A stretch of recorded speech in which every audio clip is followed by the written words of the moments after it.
나눔 서재를 찾아주셔서 진심으로 감사합니다. 오늘도 지혜를 나누는 소중한 시간이 되길 기원합니다. 오늘은 책 나는 노너를 만나 행복해졌다에 실려있는 이야기를 들려드리겠습니다.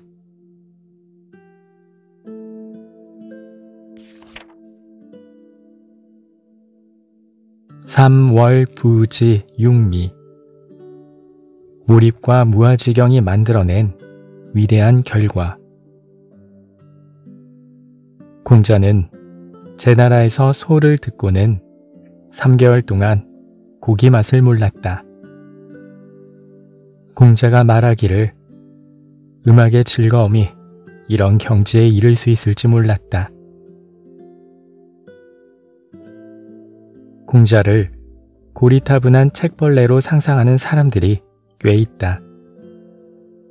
앞서 간략히 설명했듯이 공자는 다재다능했다.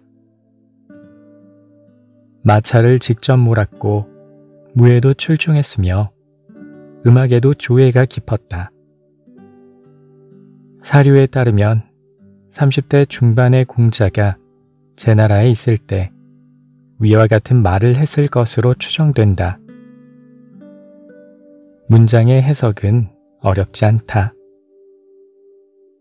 순임금을 존경했던 공자가 순임금의 음악을 듣고 감동한 나머지 3개월 동안 산의 진미를 먹지 않아도 즐거웠다는 이야기다.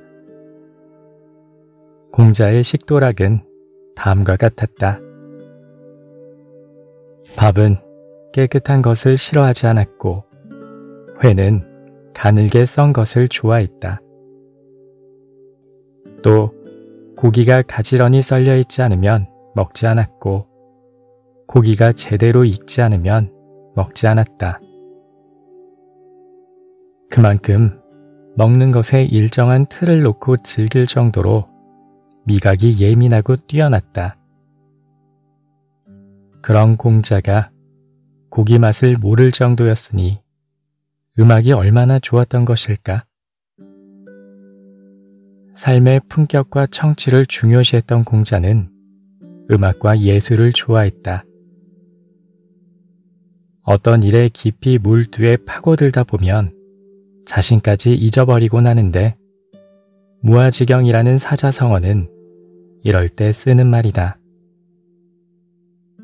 무아지경은 서양의 한 천재 과학자에게서도 찾아볼 수 있다.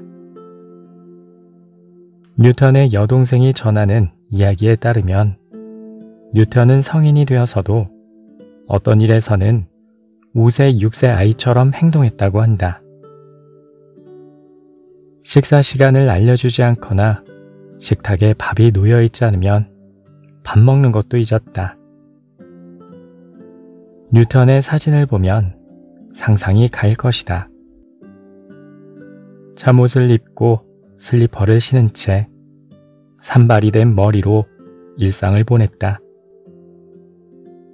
아마 뉴턴의 머릿속에는 언제나 우주의 비밀을 해결하기 위한 공식들이 가득 차 있었을 것이다. 학문의 세계에 완전히 빠져들어 있었던 뉴턴은 밥을 먹는 일 따위는 전혀 중요하지 않았던 것이다. 위대한 수학자 가우스도 무아지경에 빠지곤 했다. 산책을 하던 도중 대단히 아름다운 공식을 떠올렸던 가우스는 그 공식을 까먹을까 두려워 빨리 기록하려 했지만 마침 수첩을 찾을 수가 없었다. 급하게 주변을 두리번거리던 가우스의 눈에 검은 칠판이 들어와 재빨리 공식을 적기 시작했다. 그런데 갑자기 칠판이 움직이기 시작했다. 가우스는 칠판을 쫓아가며 계속 공식을 적었다. 한참 칠판을 쫓아가던 가우스는 자신이 공식을 적은 칠판이 사실은 다른 사람의 마차였다는 것을 깨달았다. 공자의 행복한 사색. 시간을 잊은 몰입의 즐거움. 공자의 무아지경은 짧게 끝나지 않았다. 석 달 동안이나 지속됐다. 물론 몰입의 기간으로 사람의 진지함을 평가할 수는 없을 것이다. 하지만 분명한 것은 무슨 일을 하든지 무아지경에 빠질 정도로 혼신의 힘을 쏟아야 좋은 결과를 얻을 수 있다는 점이다.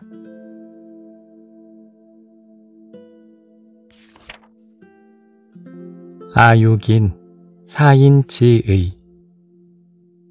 삶에서 반드시 실천해야 할 어려우면서도 쉬운 일.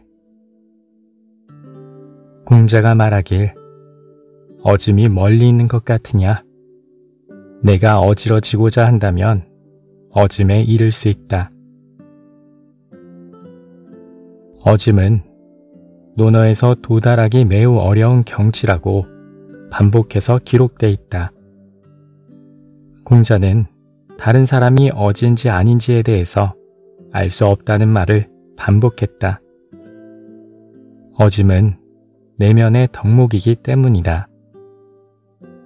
하지만 여기서 공자는 다르게 말한다. 어짐이 멀리 있는 것 같으냐?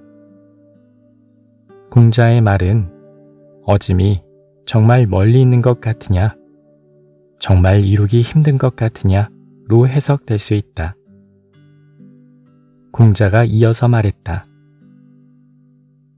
내가 어지러지고자 하면 어짐에 이를 수 있다. 공자는 배움을 통한 점진적인 발전을 주장했다.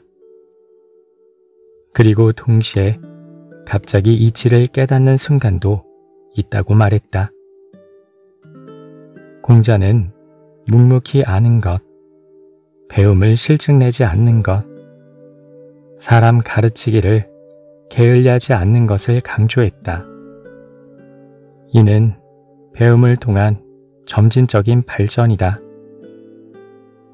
하지만 여기서 말한 내가 어지러지고자 하면 어짐에 이룰 수 있다는 것은 순간의 깨달음이다. 어지러지고자 한다면 어짐의 기준에 따라 일을 해낼 수 있다는 것이다. 어짐은 선량한 상태이다. 어떤 사람이 온 마음을 다해 좋은 사람이 되기를 바란다면 그 순간은 어지러질 수 있다고 공자는 말한다. 어짐이 어려운 이유는 뭘까? 잠시 어짐에 머무는 것은 어렵지 않지만 어짐을 유지하는 것은 어렵기 때문이다. 예를 들어 불교의 정토종에서는 마음을 하나로 집중해 나무아미타불을 외우기만 하면 서방 정토에 갈 수 있다고 말한다. 간단한 이치지만 평생 나무아미타불을 외치며 부처의 경지에 이르는 사람은 거의 없다.